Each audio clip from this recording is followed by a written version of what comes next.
जय Shri Krishna students.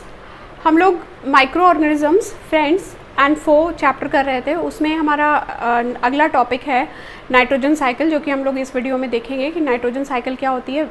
Students, nitrogen cycle एक बहुत इंपॉर्टेंट टॉपिक होता है जो कि जिससे कि मैक्सिमम क्वेश्चंस आते हैं इस चैप्टर से। तो वो आप बहुत ही ध्यान से देखिएगा इस वीडियो को, और आपको जो भी क्वेरीज़ हो वो मुझे कमेंट करके आप बता सकते हो कि कौन सी क्वेरीज़ आपको आ रही हैं इसमें। तो नाइट्रोजन साइकिल चलिए स्टार्ट करते हैं। क्या होती है, जैसे पता है आपको कि नाइट्रोजन एटमॉस्फेयर में कितना प्रेजेंट होता है, नाइट्रोजन का परसेंटेज क्या होता है, 78% नाइट्रोजन होता है जो कि कांस्टेंट रहता है ऑलवेज। अब ये कांस्टेंट कैसे होता है नाइट्रोजन साइकिल के थ्रू। मतलब साइकिल क्या होती है, एक सर्कल होता है जिससे क्या होता है कि नाइट्रोजन डिस्ट्रीब्यूट तो होती है लेकिन वो फिर से रिप्लेनिश होती रहती है। मतलब उसका जो अमाउंट होता है एटमॉस्फेयर में वो कांस्टेंट रहता है। तो इसमें नाइट्रोजन जो एटमॉस्फेयर में प्रेजेंट है वो सॉइल में कैसे जाती है। हमने अपने प्रीवियस वीडियो में जब नाइट्रोजन फिक्सेशन पढ़ा था तो उसमें पढ़ा था कि नाइट्रोजन कैसे रिप्लेनिश होती है या फिक्स होती है इनटू द सॉइल। तो थ्रू बैक्टीरिया, जो कि कौन सा बैक्टीरिया था, yes, rhizobium bacteria which live into the nodules of the leguminous plants. ये क्या करता है, एटमॉस्फेयर की नाइट्रोजन को फिक्स करता है। इसके साथ साथ ही ब्लू ग्रीन एल्गास भी होते हैं जो कि फ्री लिविंग होते हैं। मतलब वो रूट नोड्यूल के अंदर तो नहीं रहते हैं, वो डायरेक्टली सॉइल में रहते हैं, और they also helps in fixing the nitrogen from the atmosphere. तो कौन कौन हेल्प करता है, bacteria and blue green alga.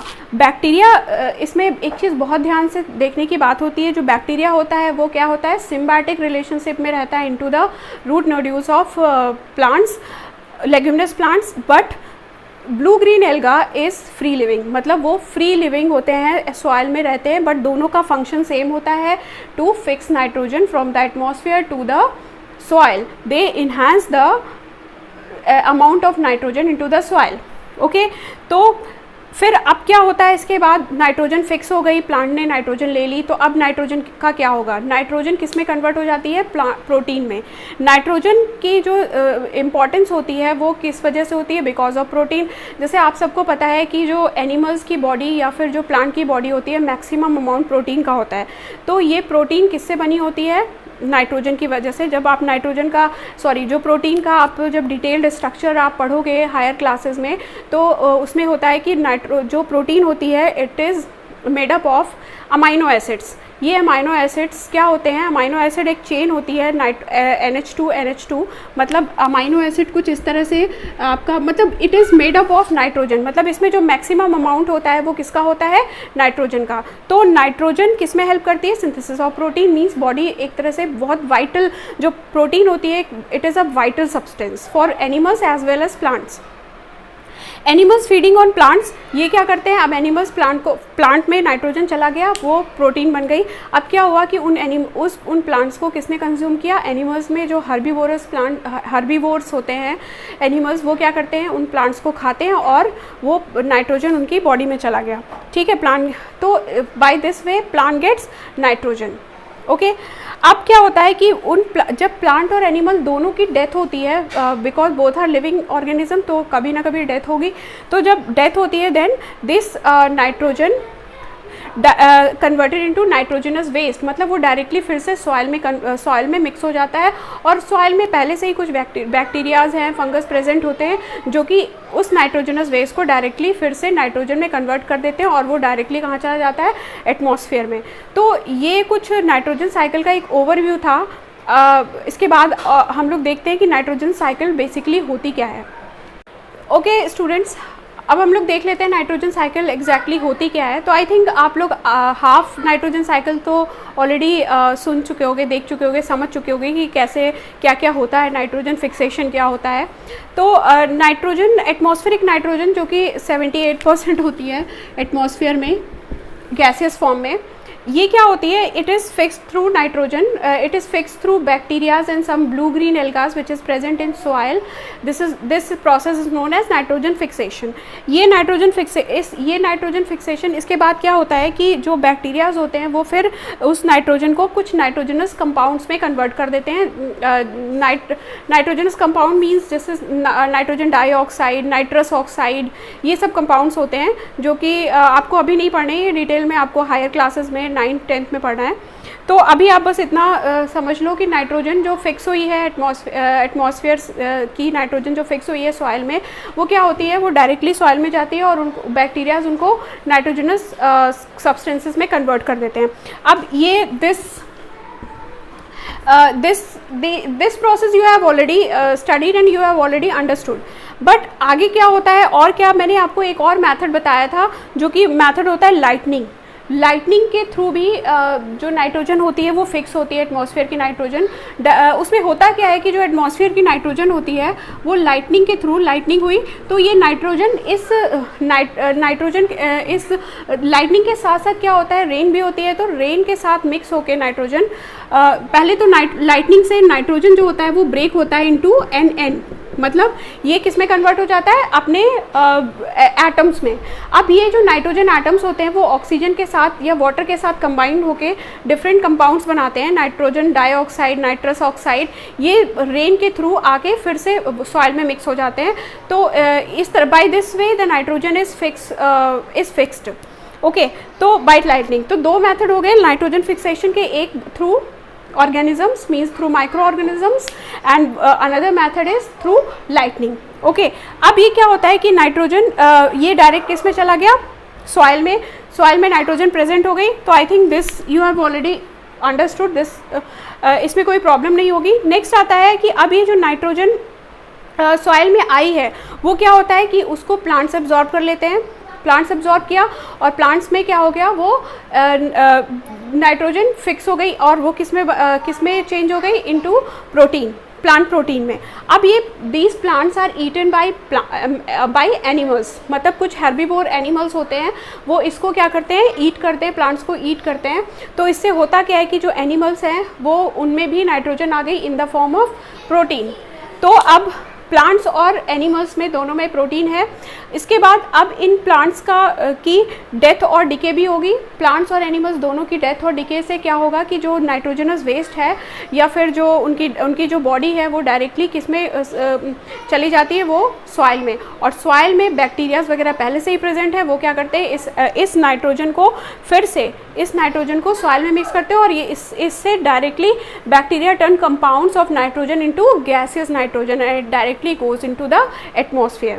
So by this way the amount of nitrogen is being fixed, which is 78%. So this is called nitrogen cycle. This cycle is very important for questions for exams. बहुत सारे questions इस nitrogen cycle से ही आते हैं। सबसे ज़्यादा इसमें पूछा जाता है कि by how nitrogen is fixed into the soil. तो देयर आर टू मेथड्स, आपको मैंने बताया है, पहला माइक्रोब्स के थ्रू और दूसरा लाइटनिंग के थ्रू।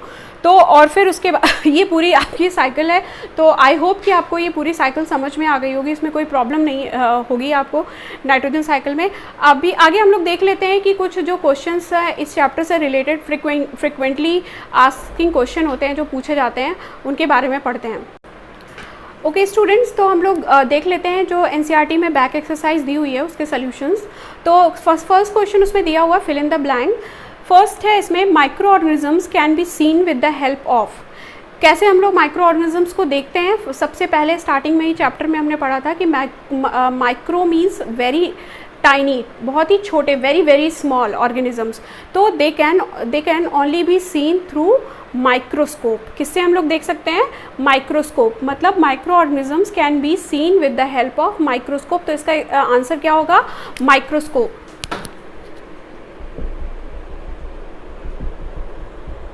ओके, नेक्स्ट है blue green alga fix dash directly from air to enhance fertility of soil. Blue green alga क्या फिक्स करता है, yes, nitrogen directly from air to enhance the fertility of soil, soil की fertility को enhance. तो इसका answer क्या होगा, fix nitrogen.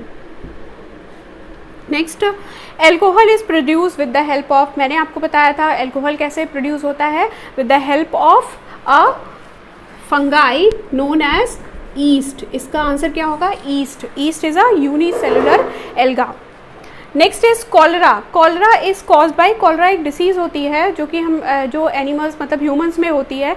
ये डिसीज़ किसके थ्रू होती है, बैक्टीरिया के थ्रू। तो इसका आंसर क्या होगा, it is caused by, cholera is caused bye a bacteria. तो ये इसके आंसर हैं। नेक्स्ट आपका इसमें ही आता है, बुक में आपको पेज नंबर 29 पे ये एक्सरसाइज दी हुई है एनसीईआरटी में, तो मैं बोल के बता देती हूँ आपको कि कैसे इसका नेक्स्ट जो है आपका टिक द करेक्ट आंसर में है। East is use in the production of, east किस में यूज़ होता है? फर्स्ट आपका जो क्वेश्चन है वो ये है, east is use in the production of, east को हम लोग किस में यूज़ करते हैं? प्रोडक्शन ऑफ एल्कोहल, एल्कोहल के लिए यूज़ करते हैं, क्योंकि मैंने बताया था कि east can convert sugar into alcohol, तो इसको किस में हम लोग यूज़ करते हैं इसको? यस, एल्कोहल में। The following is an antibiotic, कौन सा एंटीबायोटिक है इसमें? Sodium bicarbonate, no. Streptomycin, alcohol and yeast, yes, इसका आंसर क्या होगा? Streptomycin. Streptomycin is an antibiotic. Antibiotics are produce through microbes. Antibiotics को बहुत ही इजी इसका वे होता है, कैसे आइडेंटिफाई करेंगे कि विच इज़ एंटीबायोटिक? लास्ट में इसमें माइसिन लगा होता है, अगर सिन लगा है, माइसिन, स्ट्रेप्टोमाइसिन, टेट्रासाइक्लिन, इस टाइप से नाम होते हैं, तो इनके लास्ट में पेनिसिलिन, तो इनके लास्ट में इन जरूर होता है। अगर इन से मतलब अगर किसी भी वर्ड में इन लगाओ तो मतलब वो क्या है? एंटीबायोटिक। तो एंटीबायोटिक्स को आइडेंटिफाई करने का एक बहुत इजी वे होता है ये। नेक्स्ट क्वेश्चन है, career of malaria causing protozoan is, protozoa जो होता है वो उसका कौन कैरियर होता है? उसका कैरियर क्या कौन होता है? मैंने बताया था, yes, mosquito, Anopheles mosquito, female Anopheles mosquito is the carrier of malaria. Next है, the most common carrier of communicable diseases is, most common जो कम्युनिकेबल डिसीज़ होती है उसमें मोस्ट कॉमन कौन सा होता है? Ant, house fly, dragon fly और स्पाइडर। तो यस, स्पाइडर तो नहीं हो सकता, ड्रैगन फ्लाई भी नहीं कैरी करती है, हाउस फ्लाई और एंट भी कैरी नहीं करती है किसी भी पैथोजन को, तो इसमें क्या बचा? आंसर क्या होगा? House fly. नेक्स्ट है फिफ्थ क्वेश्चन, इसका जो सेकेंड क्वेश्चन का फिफ्थ पार्ट है, द ब्रेड और idli dough rises because of, ये भी मैंने बताया था कि एक प्रोसेस होती है fermentation which is done through the help of east. तो इसमें भी क्या होता है? ब्रेड और इडली डो है वो राइज होता है because of growth of yeast cell, yeast cell की ग्रोथ की वजह से। ईस्ट सेल उसमें ईस्ट सेल होती है और ईस्ट सेल अपना काम करती है, जिसको जो प्रोसेस होता है उस प्रोसेस को क्या कहते हैं? फर्मेंटेशन। नेक्स्ट है, the process of conversion of sugar into alcohol, अभी हमने इसमें देखा था एल्कोहल को, शुगर को एल्कोहल में कौन कन्वर्ट करता है? एक कन्वर्जन होता है, कौन कन्वर्ट करता है? It is converted through converted by yeast, और this process is known as fermentation. तो इसका आंसर क्या होगा? Fermentation. Next, match the following है, मैच द फॉलोइंग में बैक्टीरिया दिया हुआ है, बैक्टीरिया क्या कॉज करता है? Malaria. Rhizobium, it fixes nitrogen, means it helps in fixation, nitrogen fixation. Lactobacillus का हम लोग जब ये अपने प्रीवियस वीडियो में हम लोगों ने पढ़ा है यूजफुल माइक्रो ऑर्गेनिजम्स, तो उसमें पढ़ा है कि जो मेकिंग ऑफ कर्ड या सेटिंग ऑफ कर्ड ये होता है, it is because of lactobacillus acidophilus. का पूरा नाम होता है बैक्टीरिया का लैक्टोबैसिलस एसिडोफिलस। तो यहाँ पे सिर्फ लैक्टोबैसिलस दिया हुआ है, तो इसका आंसर ये किससे मैच होगा? सेटिंग ऑफ कर्ड से। Next is east. ईस्ट तो कितनी बार हमने पढ़ा है कि बेकिंग ऑफ ब्रेड में यूज़ होता है। अब प्रोटोजोन क्या होता है इसमें? प्रोटोजोन इसके लिए आपका प्रोटोजोन के लिए क्या हो जाएगा कि कॉलरा, ये कॉलरा कॉज करता है, और वायरस कॉजिंग एड्स, तो ये इसका मैच हो जाएगा, वायरस एड्स कॉज करेगा। नेक्स्ट क्वेश्चन है कि can micro organism B seen with the naked eye? No, microorganisms cannot be seen through naked eye. We can only see these microorganisms through microscope. Okay, तो इसका answer क्या हो जाएगा कि that microorganisms cannot be seen through naked eye. They can only be seen through microscope. What are the major groups of microorganism? Microorganisms के major group मैंने आपको starting में ही इस वीडियो में पढ़ाया है कि माइक्रोऑर्गेनिजम्स को बेसिकली 4 टाइप्स में डिवाइड किया जाता है, fungi, bacteria, alga and protozoans. Viruses को इस कैटेगरी में नहीं लाते हैं, although viruses are also microorganisms. लेकिन अगर आपसे मेजर ग्रुप्स पूछते हैं तो आप ये 4 मेजर ग्रुप्स बताएंगे excluding viruses. Name the microorganism which can fix atmospheric nitrogen into the soil. तो इसका आंसर क्या होगा? Name the microorganisms which can fix atmospheric nitrogen into the soil. वो कौन सा माइक्रो ऑर्गेनिज्म है, तो इसके आंसर दो आप बता सकते हो, राइजोबियम जो कि सिम्बायोटिक रिलेशनशिप में होता है into the root nodules of leguminous plants, and another is blue green alga which is present freely into the soil. These both fixes atmospheric nitrogen into the soil. Write 10 lines on the usefulness of microorganisms. तो मैंने अपने previous video में usefulness बताई है सारी micro organism की, 10 lines आप उसके बारे में लिख सकते हो. नेक्स्ट है right a short paragraph on harm cause by micro organism. कौन कौन सी डिसीजेज होती हैं, वो पैथोजेंस के नाम बताने हैं आपको और वो डिसीजेज बतानी है. That also we have already discussed. What are the antibiotics. Antibiotics क्या होती हैं, एंटीबायोटिक्स और क्या प्रिकॉशंस लिए जाते हैं इन एंटीबायोटिक्स को लेने के लिए. तो एंटीबायोटिक्स मैंने बताया, एंटीबायोटिक्स क्या होती हैं, these can be extracted through micro organisms and इनका क्या प्रिकॉशंस होता है. इनको यूज़ करते हैं हम लोग जब भी कोई बैक्टीरियल डिसीज़ होती है तो उसके लिए यूज़ करते हैं. तो इसमें होता क्या है कि इसके लिए प्रिकॉशन क्या लेते हैं कि नॉर्मली अगर आपको कोई प्रॉब्लम, जब कोई डिसीज़ है तभी आप, मतलब आपको कोई बैक्टीरियल डिसीज़ है, then only you will take antibiotics with the end through the prescription of any doctor.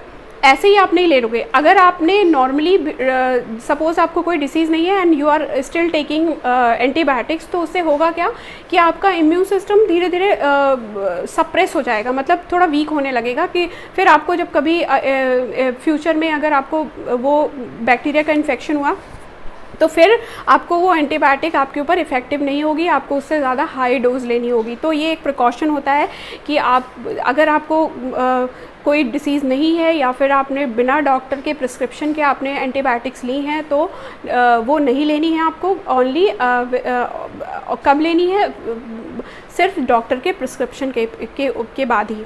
तो ये प्रिकॉशन है, ये इसका आंसर है. तो एंटीबायोटिक्स और प्रिकॉशंस आप देख लीजिए इसको कैसे लिखना है आंसर में. तो this is all about the exercise.